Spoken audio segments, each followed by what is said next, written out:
Hey there, good morning. This is Jacob speaking here. Um, yeah, it's Monday morning, it's early, and yeah, I have a few things to share.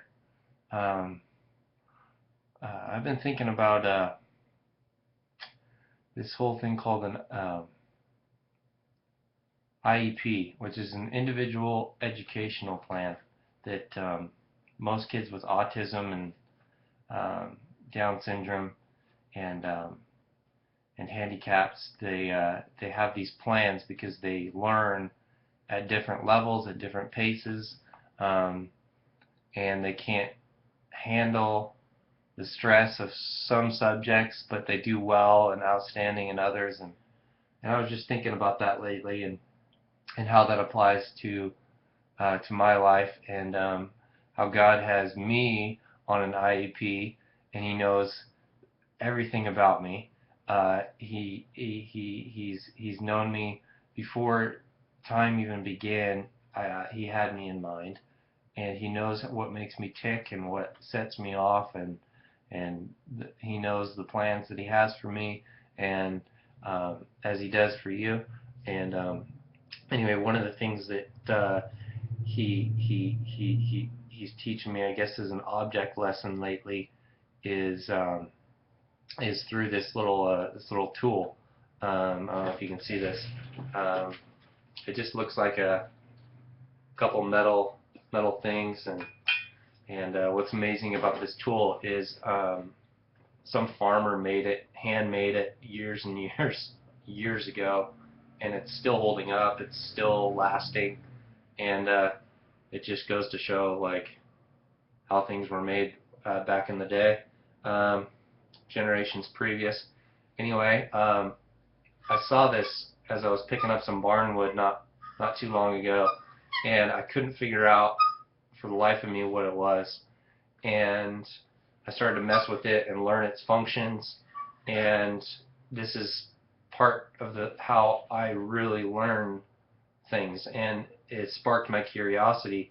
And at first, I thought it was honestly, I thought it was like a Rocky Mountain oyster where they cut cows' balls off and do that. But it turns out it's not.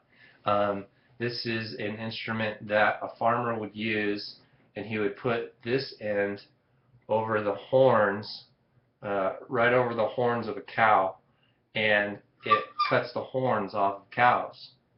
And I guess that saves the farmer a lot of money in the long run because the cows don't hit each other, it doesn't damage the other herd, doesn't damage the little ones, um, and and it's also for safety, and it helps in their growth and all these things.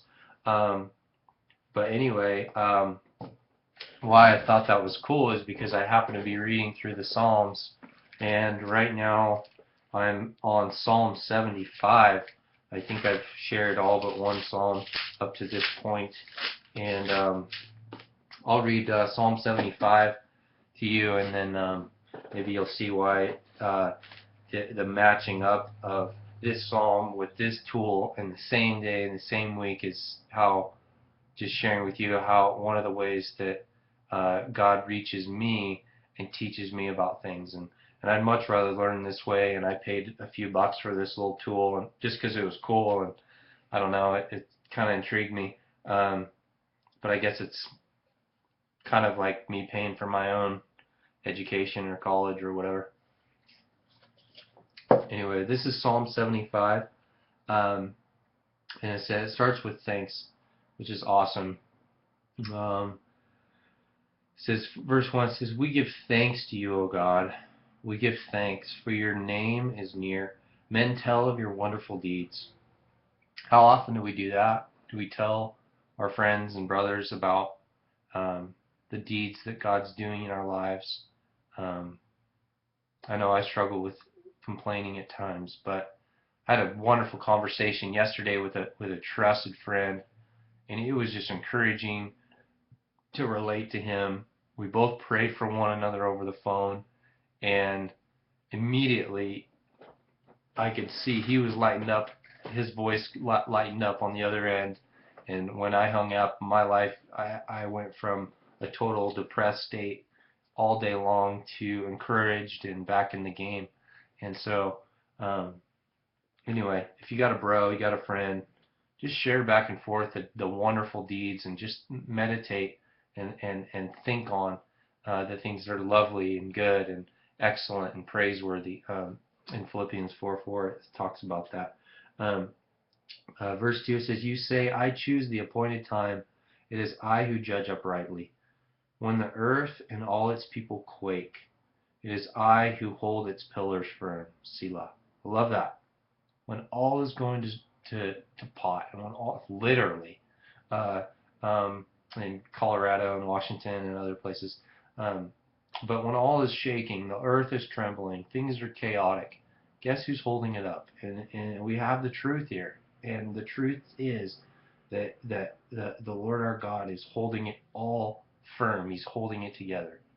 And if he didn't do that, it would explode. It would just not be held together, like Jenga, the game. Um, to the arrogant I say, boast no more, and to the wicked, do not lift up your horns. Do not lift your horns against heaven. Do not speak with outstretched neck. Um, this is kind of a bird's eye view. I see these two verses as a bird's eye view at how we as people, fallen humanity, those who are that don't know Jesus, I guess I see these two verses as a bird's eye view of how God sees the hearts of men, and with horns and violent and outstretched neck, and it's against God. And that verse is, I love that verse. It says, while we were yet sinners, Christ died for us. While we were yet angry with our horns and against God and yet sinners, Christ died for us. That's the love that Christ shared and brought to this earth. And that's the love that redeemed my life from and transferred my life from darkness into light. And probably yours too. You have 6 or 7 people that maybe ever listen to this. Verse 6, it says, "No one from the east or the west or from the desert can exalt a man, but it is God who judges." God knows the value. He knows what's weighty. He knows what's heavy and what's light and what counts and doesn't. And I love that, because if we were to put that judgment and responsibility of the whole world and everyone's life into a man's hands, a man can't handle that, because a man doesn't know all the angles and all the hidden things and all the motives, and a man doesn't hear the whole sides of the stories of cases and people's lives, and what may be going on is something that's not completely told, to the man wouldn't understand, and so a man would make a faulty decision. I'm sure there's guys that are in prison right now under faulty decisions because they came against better lawyers, or lawyers that knew how to work judges. Um, but anyway, that's the system, and God will make all that. He'll make up for all that. God's a good God all the time, not some of the time. I got this email this morning. It said, "God is good, ... some of the time." You can't be God and be good some of the time. God is good all the time. Some of the time is a bunch of, pardon my French, it's a bunch of bull crap. It's bullshit. It's awful. It's blasphemous. God's good all the time, and it's us that are bent and broken and busted up and putting our horns, as this verse says, towards heaven. But verse 7, it says, but it is God who judges. He brings one down, he exalts another. God despises the proud but gives grace to the humble. I know I see this, that this needs to change in me, just humility, and it comes from an outpouring of my life before God. It's just humility. We need to be approaching God in humility. And I know that I struggle so bad thinking I'm top notch, and that's just not the case. I'm just regular Joe, and living out my life by faith, and I'd be much rather to be going to to to a to a banquet or going to something and being exalted rather than taking a seat that isn't yours even, and you get the master of the or the whoever's hosting the banquet says get out of here, you know. And I've had that happen actually, not to that bad of extent, but I got asked and invited into a funeral meal one time, and I didn't feel comfortable at all. I didn't feel like I was supposed to be there, and I was really nervous, and I was the last person that should have been there for sure. But I was invited, and yeah. Anyway, I really relate to that. I wasn't, yeah. It was very uncomfortable, but uh, I guess the master put up with me.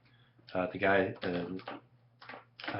just lost his daughter, and I'm sure he didn't really want, because I didn't know him that well. He probably didn't want me there. So anyway, back to the verse here.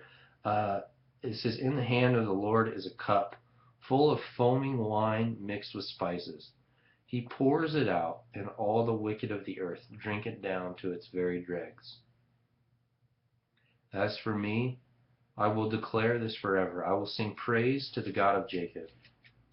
Um, I will cut off the horns of all the wicked, um, but the horns of the righteous will be lifted up." I've got horns here on my wall of a white-tailed deer that I shot when I went hunting one time, and years back. But anyway, verse 10, it says, "I will cut the horns off of all the wicked." I read this verse the day after I got this, and I thought this was a really cool tool, a reminder that God is the one who's in control. We see that in verse 3 and 4, and then God, He'll cut off the horns of all the wicked. And I think that's because the wicked,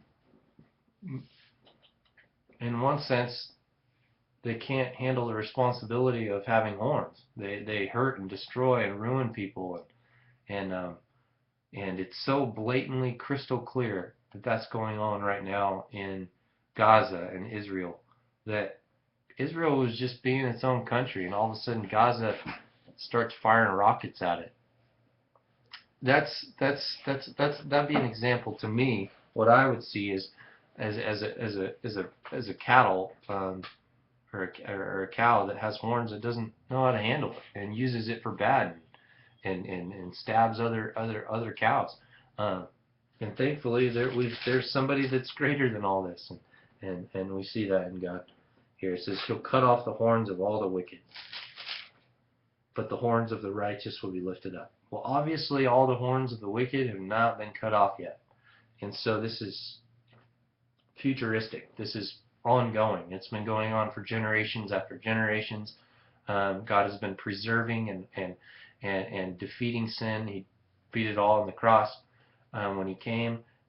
But every generation since, He's been living in the saints, living in people, because these are the temples. God lives in temples. He doesn't live in a building. He lives in people. And so, yeah. Anyway, this is Jacob. I'm running along here, but enjoy.